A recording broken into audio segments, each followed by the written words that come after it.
Welcome to People Are the Point. I'm your host, Mark Concannon. Let's talk about the people.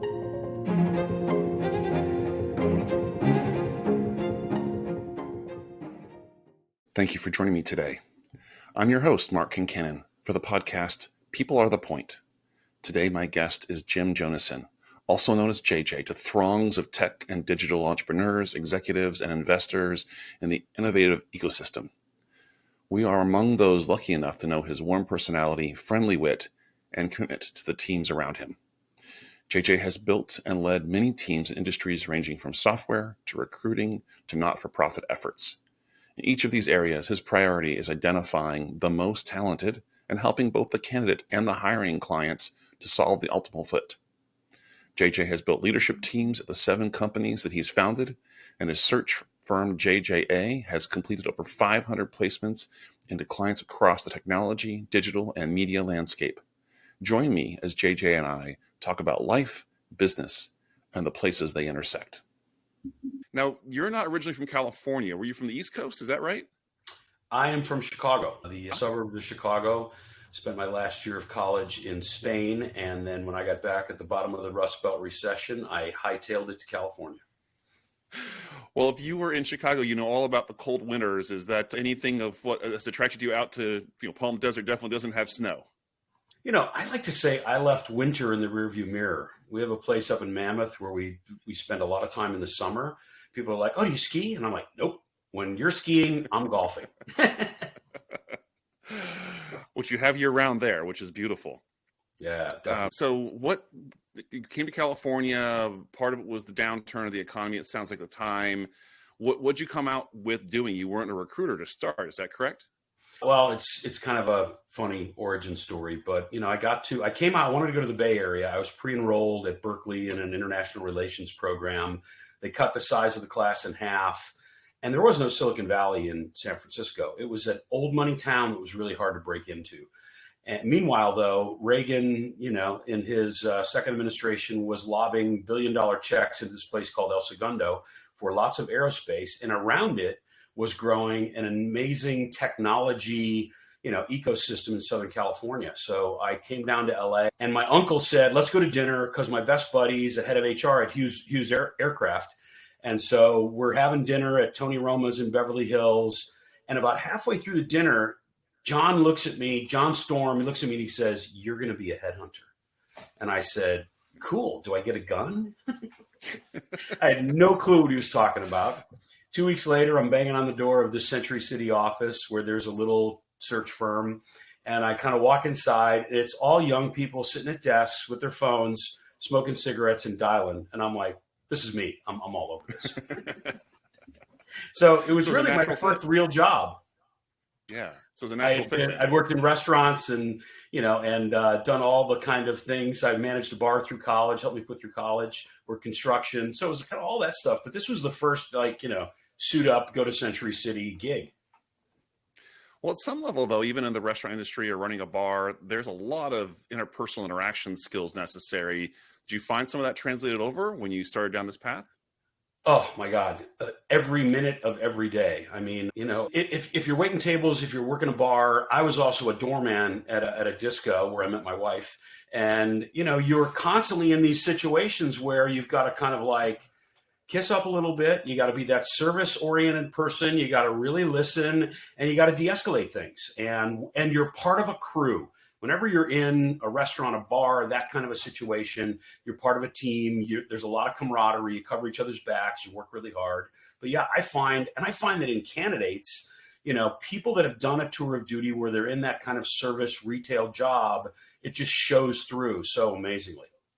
Well, that's one of the things I wanted to ask about is when you're helping find a leader for one of your clients, is there a common thread amongst the leaders that you find, or is it unique to each client? Like, is the culture a part of the requirement? It's always probably the most important part of the requirement. And that could be the culture of a small leadership team, because that's really all you get exposure to. You do the kind of back channel work and try to get a feel for, what do they say? Your culture is what people say about when you're not in the room. So beyond Glassdoor, we'll talk to other people and say, hey, what's it like to work there? So making that a part of the fit is really important. I mean, I'll tell you, there are bizarre things like birth order, number of siblings, what did your parents do? Were they first generation Americans? There are so many things that kind of play into what we see as little triggers for success, and also things that say, you don't knock a candidate out, but you say, we've got to go deeper there and really figure out if they've got, if they're a match for the stage company, for a company that's at this juncture and set of circumstances ahead. That's actually one of the things I wanted to ask you about. For yourself, has your family background or growing up in Chicago, or are there people from your earlier stage in life that really influenced where you are now and how you build your business and how you help your clients? So I am one of 6 siblings. I have 5 sisters, no brothers.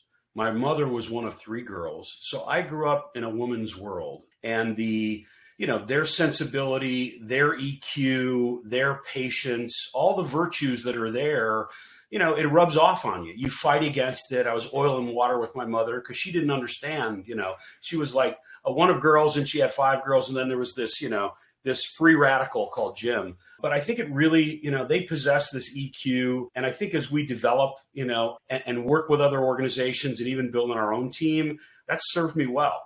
Just you're alpha, you're hard charging, you're aggressive, but you got to back off. You got to stop. You got to listen. You got to say, hey, wait a minute, there's another person there, and go for that empathy. And you look for it constantly when you're having interviews or interactions with a client or a candidate is, can they empathize? That makes sense. So it sounds like a piece of those other dynamics you're mentioning around order of siblings and size of family ends up driving maybe a higher propensity for EQ in the leaders that you're picking. It does. There's a lot of other things. And at some point, what a big part of our job is to make absolutely certain that the client and the team spend as much time as possible, with the finalists, because at the end of the day, we tell them, listen to your gut, but you can't listen if you haven't spent enough time, if you haven't kind of separated the signal from the noise. We always say that in that process, a candidate reveals themselves. But it takes a long time, and it takes multiple interactions, and it takes having a meal, taking a drive, doing something together, whether it's a walk or a round of golf, that really gets you to the place where you say the candidate revealed themselves. And you've got to reveal yourself, because at the end of the day, it's incredibly competitive. If they're interviewing with you, their lines are open, and they're probably down a conversion funnel on another search. Yeah, that's a really good point. Well, I find it interesting. You've mentioned golf a couple times now. Just as a quick side, do you have a favorite course? Do you have a place you love to play the most? It's got to be Pebble Beach. They charge you an arm and a leg, and you've got to stay a minimum of 3 or 4 nights. But every time you do it, you just go, oh, yeah. Like the best in the world say that's their favorite. And it's like hallowed ground. I always hear a lot of good things about Torrey Pines, a little closer to home for you there. I'm not sure if that's also an enjoyable one. Played it several times, and also got to see Tiger win the U.S. Open there. So that's a really special amazing place. Yeah. That's really great. So you moved out to California. You were doing less formal career, more just job activities, and then started this career in this path. Found the headhunter fit so natural. Any advice for people making major changes like that in their careers? Like, what should you look for, and how did you know this was a good path? I had no idea, and I dove in. It was literally, I kind of listened to my gut. I walked into that office in Century City. By the way, I look outside, and we're overlooking LA Country Club, and I'm like, oh, hell yeah. So it was just, at that point, I said, I'm going to get in here. I'm going to figure it out once I do. But they literally gave me an undoable task, because I think they'd made a bet. Like, the kid will leave by lunch. He'll leave at the end of the day. He won't show up. Maybe he makes it to the end of the week, was kind of the over under. And I just hung in there. And I got to tell you, doing what we do, which is talking to entrepreneurs and founders and CEOs about their vision, and then talking with people about their life, their career situation, their family, their priorities. I can't believe we get paid to do what we do. It's like, baseball players, they're like, this is literally our sport. We love it. We care about it. And it's fun. Every day it's like jumping out of bed. So when you're picking members for your team, what is it you're usually looking for? So we are a craft shop. all of us, believe it or not, it was our first job was recruiting. And it's been our career ever since. A lot of it inside of companies where you own or co-own the building of that organization or that team or that department. And then on the agency side, along the way, I founded 3 software companies that I was CEO of. And, so I always like to think of that as like, I've been burned from both sides of the table. I've gone after the candidate and lost them. I've made the totally wrong hire, so all of that scar tissue is the value that we really bring to our clients. And the way that translates itself is no one really knows what they want. Okay, I need a chief marketing officer. But in that, there's like 19 different things that you might be solving for. And through the early part of the process, we've got to get them to a place where we say, I think it's a composite of this, that, and the other thing. But it was the heavy lifting was getting you to there, getting you exposed to enough, candidates. And a lot of times a junior recruiter, doesn't have the confidence to say, Mark, you really ought to meet this candidate. I know you don't see it on paper, but there were 3 things that came out in our discussion that leads me to believe this could be our guy or gal. So it's that kind of senior craft where we say, it's like, again, you listen to your gut and then you do the work and then you advocate. Or conversely, when the client says, we're going to give her an offer and we say, I think you should spend more time with them. I think we need to do more back channel references. And they're going, what? I'm saying, let's end the search. And we're saying, but we have to own that placement with you for a year. We don't think you're going to make it. Now, we might be wrong, but let's do some more work. And the candidate and the clients go, are you kidding me? You're telling me not to just pay your invoice? And we're saying, no, we're telling you, we think there's other candidates you should look at. Again, it's taking that advocacy or encouraging them to maybe pass on someone. And it's having built that trusted advisor relationship with that individual on the other side of the table to help them understand you see their success and you're just invested as they are. You know what? It's like people use this term glibly. Oh, we'd love to partner with you on that search. We take it incredibly seriously. A partner that I had in one of my first software companies said the definition of partnership is you care more about what happens to your partner than yourself. And it's like something happens where you're like, hey, wait a minute, there's like that protection mode and that, your integrity comes through and that you're saying I'm solving for their success. We care, we lose sleep, we're constantly kind of, thinking about how are the communications going? How are expectations? Do we need to spend more time? So yeah, it's really, you have a call, that's one thing. You have a Zoom, that's a little bit better. You share a meal, now we're getting there. Play a round of golf with someone, you go for a hike with them, you do something where you have more time. Again, we reveal ourselves to each other, we establish that trust and that care, and then it's like, hey man, I'm protecting you. We're this is our baby that we're carrying out of the fire together, and we're going to get there. Oh, I completely understand. And when in our consulting business, it's so much of what we have to focus on is that dedication to the outcome and making sure we're seeing it through with them. But I know I experienced that during the COVID period, there was this retraction of that time spent. Are you finding people are returning to it now? Is the golf back on, dinner's back on, or is it a challenge still? In force. People want to get out. We were so cloistered, we were so isolated that, one of the things that we do is Thursday nights, and we do a series of dinners and events, and people absolutely love them. We give them an opportunity to be in a safe space, let their hair down, have a glass of wine, meet some people that are colleagues, where they're going to have a lot in common.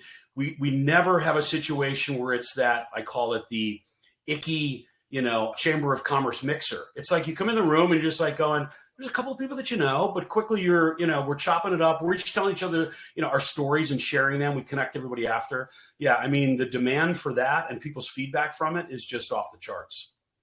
Yeah, I wanted to ask you about Thursday nights. So it's a not-for-profit with the intention of bringing colleagues together in the marketplace. Am I describing it correctly? Is that kind of what it is and the purpose? Yeah. So what we always try to do was build a community and give back to the local community. So that's something that we started with Lawnmower, Los Angeles New Media Roundtable in the mid-90s, where we raised about $1 million over 5 years for the Boys and Girls Clubs of Santa Monica and Venice. And what happens is what I call is that by doing this, it gives you the power to convene. Let's convene a group of incredibly different and diverse people, get them in a room, and then we make it a safe zone. Let your hair down, no tweets. Let's share a great meal and let's let magic happen. And through that, we're always making a donation. The sponsors donate to the charity, but also the attendees, donate to the charity. And we have raffles and auctions, and all that money goes to the charity.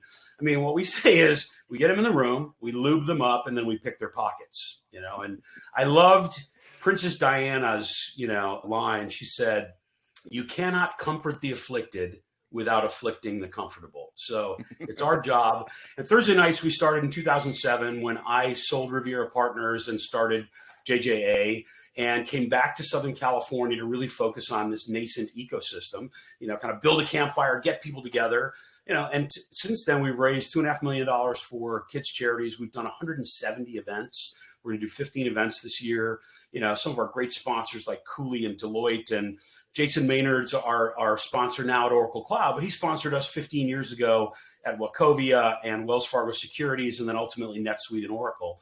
And the sponsors just say, we get our top executives in those rooms, and they focus then on relationships, not transactions. They focus on what's the long term, not what can happen this quarter. So that's been super, beneficial for them. And obviously it's been great for a great bunch of kids through the amazing organizations that we support, which are Boys and Girls Clubs of Santa Monica and Venice, First Star for foster kids, and an organization called CARS, which is college access, readiness, and mentoring in the poorest part of the South Bay. That's amazing. And it's great to be giving back in those ways. I know I've appreciated the opportunity to sponsor some of the events, and it's been powerful to be part of those groups and get to see. I love the AI salons you'd started late last year. And as we started to see folks with 20 years in that industry, we're all hearing about it now, but it has been around for a while to get to this point, and it's pretty strong, the conversation and the camaraderie. So yeah, and we're going to do a follow-on to that, a showcase in the fall. And I mean, this is not a feature. This is not a different layer in the stack. This is transformation for all of innovation, going forward. So it's super exciting. And I'm excited to be a part of, going client server to web and going to mobile and, some of the other big things that have happened across social and cloud. This is bigger than all of them combined, I think. Yeah. Well, you had mentioned that you've sat in the CEO seat a few times. Did you find that it was on that side of the table, so to speak, a little more challenging to get the right people when you were building your own teams, or was your muscle reflex strong enough that you were comfortable able to solve those problems faster than if you hadn't been a recruiter? So, the first software company that I started, I ran it for about 6 years, and then my wife ran it for the next 15 years. We never raised a dime. It was profitable all the time. We had a tight little tech team, and it was the first applicant tracking system on a Macintosh, and we ported it to Windows, and then we went from, kind of recruiting to staffing and temporary help, and that was just a great small business. When I started People Mover in 1998, we went on this wild ride of, angel investing to delisting off the NASDAQ in 30 months. And it's a completely different, it isn't just a customer and a problem and a solution. You're now managing a board, you're now managing burn rate, you're now managing valuations, and you're unable to manage, obviously, the bubble bursting in 99. I mean, we got acquired in lieu of a Series B. We went public, one of the last ones out alive. But it was like, there's this thing called lockup. So on the day of the IPO, I owned an island, and then I owned a house, and then I owned a car, and then I got a car radio. So, it's like all that, but that was my MBA, was being through that wild ride. And we saw it in the post-COVID with a run up, and now in a massive correction over the last 6 quarters, so it feels again like we're coming off the bottom. Agreed. No, I think it's very promising that we're seeing the soft landing that we all thought was impossible. I got to say, I was very skeptical, but it feels like we're getting there, and that we should be in a better position going forward. That's exciting. Yep. Well, I really appreciate your time today. Are there any final thoughts you had for, how people play in business and the role for you in helping leaders? I guess, the name of your podcast, it's all about people, and we're in the talent business. And, I would just say that putting the rigor behind finding and securing and retaining, great talent is the most important thing and the most important aspect of your business.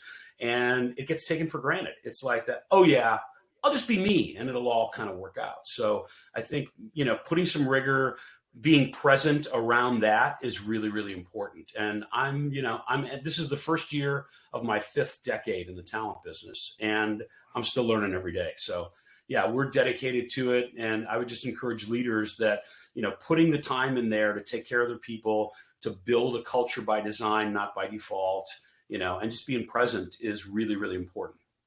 That's great words, JJ. Thank you. Well, appreciate your time today. All right, sir. Have a great weekend. You too.